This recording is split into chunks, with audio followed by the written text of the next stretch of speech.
अस्सलाम वालेकुम दोस्तों, अपनी नेक्स्ट वीडियो के साथ आपको वेलकम करता हूं अपने इस चैनल में। उम्मीद है सब खैरियत से होंगे। तो चलते हैं आज की अपनी अहम न्यूज और इन्फॉर्मेशन की जानब। सबसे पहले दोस्तों बात करेंगे स्पेन फैमिली वीजा और डीएनए टेस्ट के बारे में। काफी ज्यादा फैमिलीज परेशान है, इसको मैं तफसीली आपको बताऊंगा कि कितना टाइम लगता है, अभी ताजा तरीन टाइमलाइन क्या है।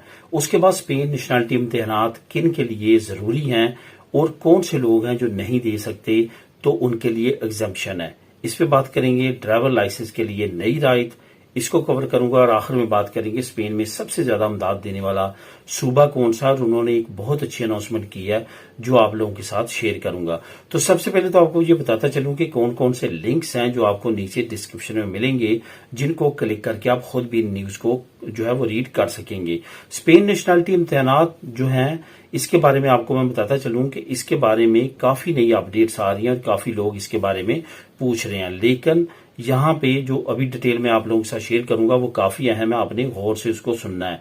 ड्राइवर लाइसेंस की जो नई राइट है, इसको लिंक नंबर 1, स्पेन में सबसे ज्यादा जो इमदाद देने वाला सूबा है, इसको जो है वो लिंक नंबर 2 में मैं आपको प्रोवाइड करूंगा, जहां पे आप खुद भी इनको क्लिक करके रीड कर सकेंगे। तो दोस्तों सबसे पहले तो बात करते हैं स्पेन फैमिली वीजा और डीएनए टेस्ट के बारे में। काफी दोस्त जो है इसके बारे में और फैमिलीज कमेंट कर रहे हैं और इसके बारे में जानना चाहते हैं कि टोटल टाइम पीरियड कितना लग रहा है, कितना टाइम लाइन है। और काफी ज्यादा उनके कमेंट से ऐसा लगता है कि वो परेशान है और वो इसके बारे में इंफॉर्मेशन चाहते हैं। मसला क्या है कि स्पेन एम्बेसी हो या दूसरी एम्बेसीज हो, वहां पे इंफॉर्मेशन का बहुत बड़ा मसला रहता है। आप जब भी कोई प्रोसेस करते हैं, आपको उस तरह से 100% इंफॉर्मेशन हासिल नहीं होती जिस तरह से आप हासिल या मुतमिन होना चाहते हैं।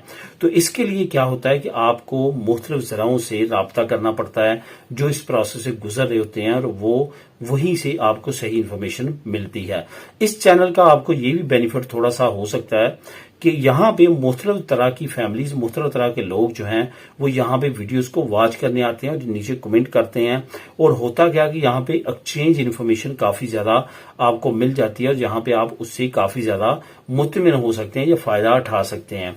आज जो मैं बात करूंगा ये ताजा तरीन जो टाइम लाइन है, जिन दोस्तों के साथ मेरे राब्ते हैं, इस चैनल पे जो दोस्त आ रहे हैं या जो भी इस वक्त चीजें गुजर रही हैं, उसकी ताजा तरीन इन्फॉर्मेशन के तौर पे मैं तमाम आपको चीजें अभी इस टॉपिक को कवर करते हुए बताऊंगा।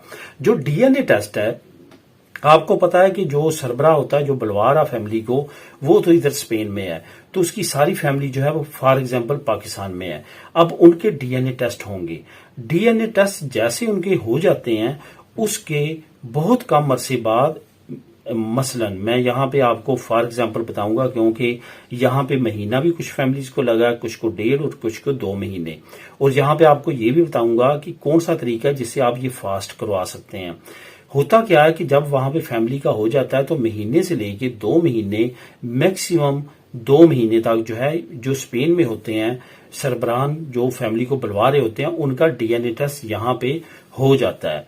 अब यहाँ पे आपको ये बताता चलूंगा, डीएनए टेस्ट होने के बाद, रिपोर्ट्स आने के बाद, तमाम रिपोर्ट्स आपकी ओके आई हैं, उसके बाद ये 3 महीने का टाइम आपने लाजमी तौर पे जहन में रखना। जो इस वक्त चल रहा है, तमाम प्रोसेस जो है वो कंप्लीट होते होते 3 से 4 महीनों में पासपोर्ट जो है वो मांगे जा रहे हैं इन लोगों से जिनके डीएनए टेस्ट की रिपोर्ट्स बिल्कुल करेक्ट आती हैं, फैमिलीज की भी और सरबराह की भी मैच करते हैं और बिल्कुल करेक्ट डीएनए टेस्ट होते हैं।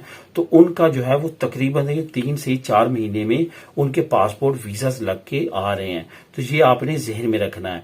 यहाँ पे दोस्तों ये भी जहन में रखना है कि इसका टाइम ऊपर नीचे कुछ हो सकता है, ये वेरी करता है टाइम जो फैमिली टू फैमिली। कुछ के फैमिली के मेंबरान ज्यादा होते हैं, कुछ के कम होते हैं, कुछ की डिफरेंट अभी वेरिफिकेशन रहती हैं। इस वजह से ये टाइमलाइन जो है वो तब्दील या ऊपर नीचे होता रहता है, इसको आपने जहन में रखना है। बाकी यहाँ पे डीएनए टेस्ट का वो लोग जिनके मैच नहीं करते, उनके लिए प्रॉब्लम्स हो सकती हैं, उनके वीजों में देरी होती है, उनका जो है उनको अपील के राइट होते हैं, वो अपना टेस्ट अपने तौर पे भी करवा सकते हैं और तमाम चीजें ये हो सकती हैं। इसके बारे में भी किसी और वीडियो में अगर आप कहेंगे तो मैं उस पर डिटेल के साथ आपको बता दूंगा। अब दोस्तों बात करते हैं कि स्पेन नेशनलिटी इम्तिहानात किन के लिए जरूरी है और किन के लिए जरूरी नहीं है। जहां पे आपको बताता चलूं कि अगर आप साउथ अमेरिकन की बात करें, उनका माशरा एक है, जबान एक है, उनको एग्जेप्शन मिलती है कि वो अगर स्पेनिश का इम्तिहान नहीं भी देते तो उसमें भी प्रॉब्लम नहीं है। लेकिन ये याद रखें, दो तरह के इम्तिहान हैं, एक दिल या दोस्त और दूसरा CCSE। दिल या दोस्त जो है वो आपकी जुबान की बुनियाद पे आपको उसमें राहत मिल सकती है, एग्जामेशन मिल सकती है। लेकिन CCSE का एग्जाम ऐसा है जो साउथ अमेरिकन को भी देना पड़ता है, वो उन लोगों को भी देना पड़ता है जिन्होंने यहाँ पे ईसो की हुई है, यानी कि स्पेन की मैटर की हुई है, उनकी जुबान अच्छी होती है, उनको एग्जाम्पशन है कि वो दिल या दोस्त ना दें, लेकिन CCSE का एग्जाम उन्होंने भी देना होता है। इस वजह से कोई भी एग्जाम्पशन नहीं है और स्पेन की नेशनलिटी लेने के लिए इन एग्जाम्स को आपको लाजमी तौर पे पास करना होता है। इवन जो पढ़े लिखे नहीं हैं, अनपढ़ हैं, उनके लिए भी आपको पता है कि इंस्टीट्यूटो सर्वेंटे ने एक खास तौर पे एग्जाम जो है वो ऑर्गेनाइज किया, जिसमें आपकी ओरल जो टेस्ट हैं वो किए जाते हैं और उसके मुताबिक आपको आगे सर्टिफिकेट दिया जाता है और उस सर्टिफिकेट से सिर्फ आप स्पेन की नेशनलिटी अप्लाई कर सकते हैं। अब यहाँ पे बात आती है कि कौन से हैं जो ना दें तो फिर भी उनका काम चल जाता है, वो हैं बच्चे। यानी कि अगर आपके बच्चे हैं और उनकी उम्र जो है अभी 18 साल से कम है तो उनके लिए एग्जाम्पशन है, वो जो है वो नया ना भी दे दिल या दोस्त या CCSE तो उनकी नेशनलिटी हो जाती है। इसके अलावा अगर खामद के पास नेशनलिटी है, बीवी के पास नेशनलिटी नहीं है, कार्ड है, उसका खामद जो है वो 1 साल के बाद तरखेता कम्युनितारिया लेने के बाद अपनी बीवी को भी स्पेन की नेशनलिटी दिलवाना चाहता है तो ये लाजमी जहन में रखें कि उसको लाजमी तौर पे दिल या दोस्त CCSE देना होगा, तभी वो जो है वो नेशनलिटी अपनी बीवी को भी दिलवा सकेगा। इसी तरह अगर बीवी खामद को दिलवाना चाहती है तो लाजमी तौर पे ये प्रोसेस से गुजरना होगा। कोई भी एग्जाम्पशन नहीं है, ये आपने जहन में रखना है और ये लाजमी तौर पर रिक्वायरमेंट आपको पूरा करना होगी। अब दोस्तों बात करते हैं ड्राइवर लाइसेंस के लिए कुछ नई रायत की अनाउंसमेंट की गई है, जो कि काफी अच्छी रायत है और इससे आने वाले वक्त में नए ड्राइवर लाइसेंस करने वालों को काफी ज्यादा रायत मिलेगी। असल में मैंने तकरीबन 1 से 1.5 महीना पहले एक न्यूज ब्रेक की थी कि ऑस्ट्रेलिया की तरह दूसरे जो तरक्की याफ्ता मालिक है उनकी तरह स्पेन में भी कुछ ये होने जा रहा है। क्या होने जा रहा है कि आप अगर थ्योरी कर लेते हैं, थ्योरी पास कर लेते हैं, अभी आपने प्रैक्टिकल की तरफ जाना है, तो प्रैक्टिकल में आपको पता है कि अगर आपने थ्योरी पे अगर आपका 500 यूरो लगा है तो प्रैक्टिकल पे आपका 1500 से 2000 यूरो भी लग सकता है, यानी कि प्रैक्टिकल क्लासें लेने के लिए, जिसका रेट 1 घंटे का 50 यूरो से लेके 70 यूरो तक वसूल किया जाता है, सिर्फ और सिर्फ आपको ड्राइविंग सिखाने के लिए।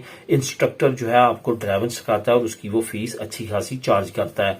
बाकी कंट्रीज में क्या है कि आपका कोई रिलेटिव जिसका लाइसेंस पुराना है और वो चला रहा है, वो आपको ट्रेनिंग दे सकता है कि ऐसी जगहों पे जाके जहां पे रिस्क कम से कम हो और उसके पास जो है वो लाइसेंस पुराना हो, तो वो आपकी मदद कर सकता है आपको ड्राइविंग सिखाने में, जो कि स्पेन में पहले बाई लॉ मुमकिन नहीं था। लेकिन अब नए रूल के मुताबिक अब स्पेन में भी ये इजाजत दे दी गई है कि आप इस तरह से ट्रेनिंग करके अपना प्रैक्टिकल एग्जाम जो है वो दे सकते हैं और ड्राइवर लाइसेंस हासिल कर सकते हैं, जो कि एक बहुत अच्छी इमदाद है उन लोगों के लिए जो कि फाइनेंशियली तौर पे कमजोर हैं और ये तमाम प्रोसेस को अफोर्ड नहीं कर पाते।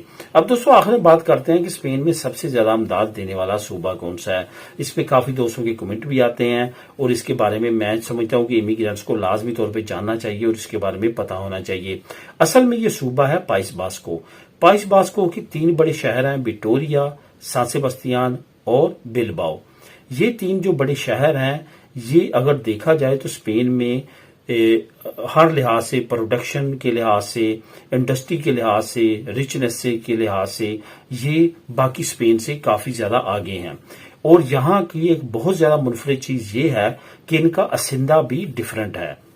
मतलब कि पूरा स्पेन जो है उसका जो भी मामलात होते हैं मालियाती, वो मैड्रिड के थ्रू होते हैं। मैड्रिड के पास उनका हिसाब किताब है, मैड्रिड उनसे टैक्स वसूल करता है, सवाई पाइस बास्को के। पाइस बास्को जो है अपना टैक्स जो वसूल करता है ये खुद अपने ऊपर लगाता है, ये मैड्रिड को सेंड नहीं करता, जिसकी वजह से वहां पे फाइनेंशियली काफी ज्यादा फ्रीडम है और काफी ज्यादा फाइनेंशियली स्ट्रांग सूबा है। वहां पे काफी ज्यादा इमिग्रेंट्स और काफी ज्यादा वहां के लोग, लोकल लोग हैं जिनको वहां पे बेनिफिट्स दिए जाते हैं। वहां का एक बहुत मशहूर ऑफिस है जिसको लम्बीदे बोला जाता है। लम्बीदे इन तमाम मामलात को देखता है, सेम लाइक जैसे बाकी स्पेन में इंस का इंस्टीट्यूटो नेशनल सर्विस जो है वो सूरीदा सोशल इसी तरह वहां पे लंबीदे है। तो ये तमाम मामला लंबीदे देखता है और वही अमदादें आपको देता है। अब एक मैं आपको एग्जांपल दूंगा और उसका लिंक भी नीचे प्रोवाइड आपको कर दूंगा, लिंक नंबर 2। वो एग्जांपल ये है कि बाकी जो स्पेन के एरियाज हैं वहां पे आपने देखा होगा 200, 250, 300 हद 400 खोवेनिस को जो है वो अयूदा दी अल्कलेर दी जाती है। लेकिन अगर पाइस बास्को की बात करें तो वहां पे 800 यूरो तक भी जो है वो एक इंडिविजुअल खोवेनिस ले सकता है जिसके पास घर नहीं है अल्कलेर के लिए। तो इतना ज्यादा डिफरेंस जो है वो इतना ज्यादा मालियाती तौर पे फ्रीडम जो है वो ये सूबा देता है। और यहाँ पे कुछ रिस्ट्रिक्शंस ज्यादा अजाफी लगाई गई हैं, कुछ फ्रॉड सामने आए थे, लेकिन अभी भी ये बेहतरीन है। पूरे स्पेन में एक बेहतरीन सूबा है जहां पे सबसे ज्यादा जो है वो अमदाद दी जाती है। बाकी वहां पे जो रहने वाले हैं पाइस बास्को में वो भी नीचे वीडियो की कमेंट कर सकते हैं और बता सकते हैं कि वहां के मामलात कैसे हैं। तो दोस्तों ये थी आज की अहम न्यूज और इन्फॉर्मेशन। मिले नेक्स्ट वीडियो में नई अपडेट्स के साथ। अल्लाह हाफिज।